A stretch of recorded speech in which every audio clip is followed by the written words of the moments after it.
Isang magandang pagbati muli mga kapatid. Excited ako ikwento sa inyo ito. Sana matuwa kayo at maraming matutunan sa ating pong pagkikwentuhan ngayon. Ito'y tungkol sa lalaki na nakatanggap ng text. Alam niyo, uso ngayon ng mga cellphone at saka mga text messages.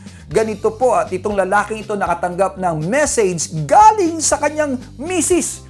Pero nagulantang siya sa nilalaman ng message na to kasi sabi ng message na to, ikaw ay walang kwentang tao, ayoko na sa iyo, pinaiikot-ikot mo na ako, niloloko mo ko, ikaw ay nanghuhut-hut lamang, kinukuha mo ang aking pera, meron ka ng iba, maghiwalay na tayo. Siyempre, ikaw ba makareceive na nun? Nasyak itong lalaki. Ha? Ano to? Kaya nag-text back uli siya sa kanyang misis at sinabi niya, Honey, ano ito? Ano nangyari ito? Bakit? Ano itong mga pinagsasabi mo sa akin? Hindi kita maintindihan. Bakit mo ako hiwalayan? Ano bang ginawa ko masama sa iyo?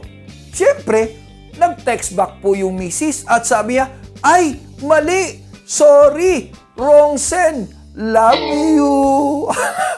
Siyempre, wrong send. Alam na natin na iba pala yung sinasabi ng babae. Mukhang meron siyang ibang lalaki. So, nabunyag yung hindi dapat na mabunyag sana. No? Pero sabi ng Panginoon, tinawag niya tayo bilang mga alagad niya sa liwanag. Mabuhay sa liwanag. Ibig sabihin, wala tayong itatago mga kalikuan. Dapat tayong maging matuwid sa ating mga ginagawa, maging tapat.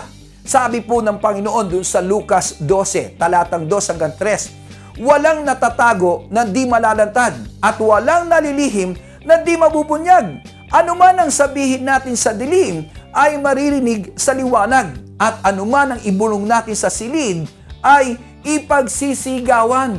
Kaya mga kapatid, kapag tayo po'y mga Kristiyano na, gawin natin lahat ng ating makakaya na tayo maging tapat sa lahat ng binigay sa atin ng Panginoon, sa ating asawa, sa ating trabaho, sa lahat ng ating ginagawa. Sana po itong ating napag-aralan ngayon, ang iyong narinig, ay isang bagay na magbibigay sa atin ng pagiging tapat sa Panginoon. Matauhan ka sana. Pagpalain kayo mga kapatid. God bless you.